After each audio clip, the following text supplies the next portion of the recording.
Welcome dear student. আজকে আমরা narration তথা উক্তির পার্ট 2 সম্পর্কে বিস্তারিত জানব। সো আমরা একটু খেয়াল করি, এখানে ডিরেক্ট স্পিচ কি পরিবর্তন করার যে নিয়মটা রয়েছে সেই নিয়মগুলো আমরা একটু ভালোভাবে মুখস্থ করে নেব। এখানে ডিরেক্ট স্পিচকে ইনডিরেক্ট করার জন্য কিছু নিয়ম রয়েছে। 1 নম্বর নিয়মে রয়েছে হচ্ছে রিপোর্টেড স্পিচ এর সেন্টেন্স অনুযায়ী রিপোর্টিং ভার্ব এর পরিবর্তন করতে হয়। অর্থাৎ আমরা একটু নিচে যদি খেয়াল করি, এখানে একটা এক্সাম্পল দেওয়া হয়েছে। সো এই যে এই অংশটাকে আমরা বলে থাকি হচ্ছে রিপোর্টেড স্পিচ। এটা আমরা পার্ট 1 এ জেনে আসছি। আর এই অংশটার নাম হচ্ছে রিপোর্টিং ভার্ব।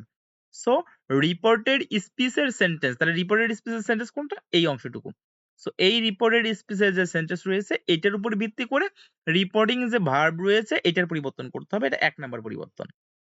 সো নেক্সট আমরা যদি 2 নাম্বার খেয়াল করি, তাহলে রিপোর্টেড স্পিচ এর সেন্টেন্স অনুযায়ী ইনভার্টেড কমার পরিবর্তন করতে হবে বা পরিবর্তন করতে হয়।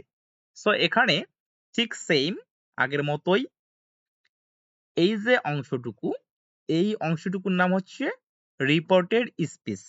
সো এইটার যে সেন্টেন্স হবে অ্যাসার্টিভ সেন্টেন্স নাকি ইন্টারোগেটিভ সেন্টেন্স নাকি অবজেক্টিভ নাকি এক্সক্লামেটরি নাকি অন্য কোনো সেন্টেন্স, সো সেই সেন্টেন্সের উপর ডিপেন্ড করে আমরা এই যে ইনভার্টেড কমাটা রয়েছে এই ইনভার্টেড কমার পরিবর্তন করব। আসলে এই কমা না, এটা পুরোটা, এটা হচ্ছে ইনভার্টেড কমা প্লাস এই কমা।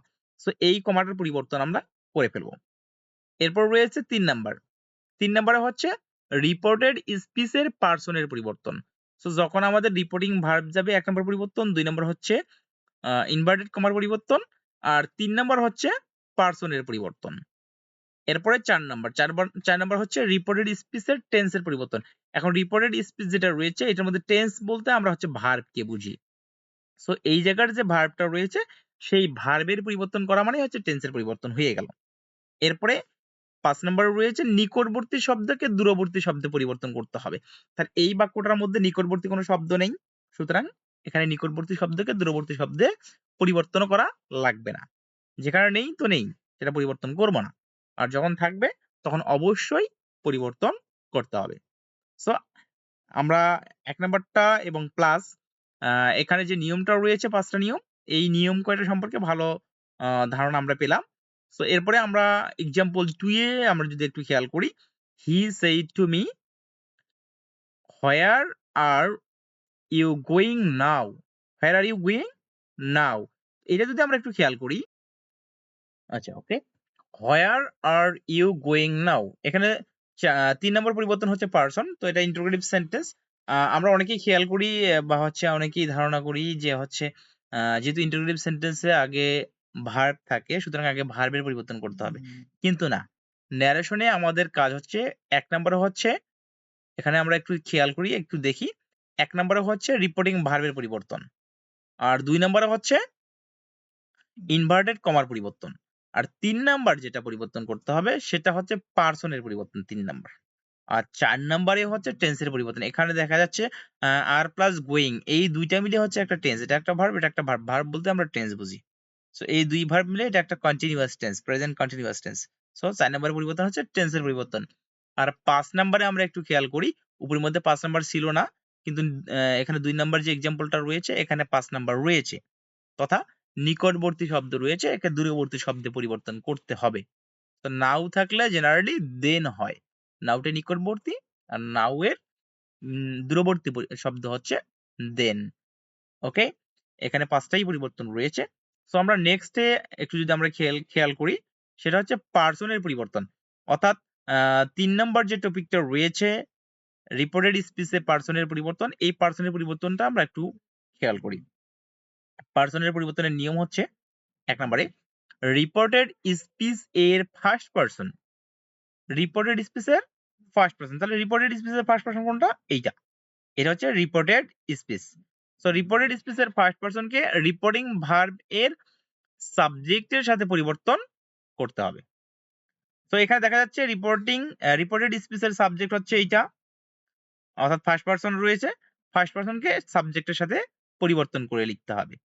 আর ফার্স্ট পারসনকে পরিবর্তন করে যদি আমরা লিখি তাহলে এখানে আই এর পরিবর্তে কি হবে? হি হবে।